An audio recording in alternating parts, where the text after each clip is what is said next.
Yan, good morning, afternoon na pala dito sa Denmark, guys. Magbabike tayo dito sa forest. Ito yung forest na sinasabi ko. Magbabike tayo. Ayan o. Yan. Bike tayo. Lagay natin yung gloves natin para hindi malamig. Kasi nga, malamig masyado. Ay, nako. Yan. Yan. Bike tayo. Ito yung forest namin dito sa likod ng bahay. Yung mga puno, walang dahon. Pero pag sa summer, maganda to, panay green lahat to kasi. Pag sa autumn naman, panay dilaw lahat ang kulay ng dahon, naglalaglagan. Pag nag-autumn na. Ayan o. Ganda ng view niya. Ito yung nakaka-relax dito. Pag ganitong winter, relax ka, mag-bike ka dito sa forest. Yung bike ko, pang babae. Malamig pa rin. Doon tayo nag-umpisa. Tapos hanggang sa dulo nito. Mahaba-haba to. Nasa siguro to 3 minutes. Mangkok kung 3 minutes ang kahaba nito. Ay, kahaba. Yung pagbabike mo pala. Yung mga bahay dito sa tabi-tabi. Dito naman, yan? Sa likod ng kalsada na yan. Yan. Ang ganda niya. Ganda lang magbike dito pag ganito. Pag medyo nabuboring ka, ito, magbike ka dito sa forest. Yung mga iba dito nagja-jogging, naglalakad-lakad kasamang aso. Itong pasalubong na dalawang babae yata to, jogging sila. Yan. Ay, lalaki pala. Yan, jogging sila. Kasi ngayon, Friday ngayon dito. Maputi ang ulap. Kasi baka uulan na naman ng snow.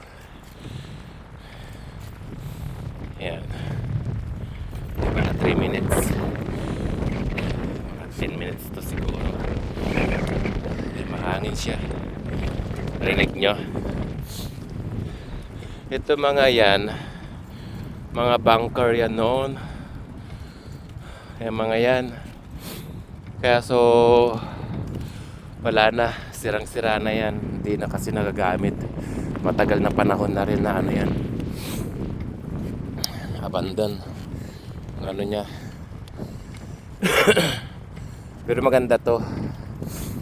Pag sa summer, mga ibon, maglalakad ka dito, lalong lalo na pag madaling araw. Mga huli ng ibon. Sarap pakinggan. Mga nag-jogging. Jogging sila dulo to dulo. Yan.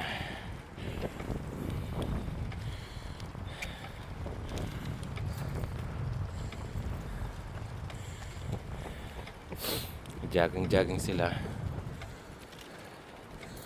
Pangpawala ng stress. Wala si Lolo. Ito, jogging. Nanindi ng vitamin niya. Yan.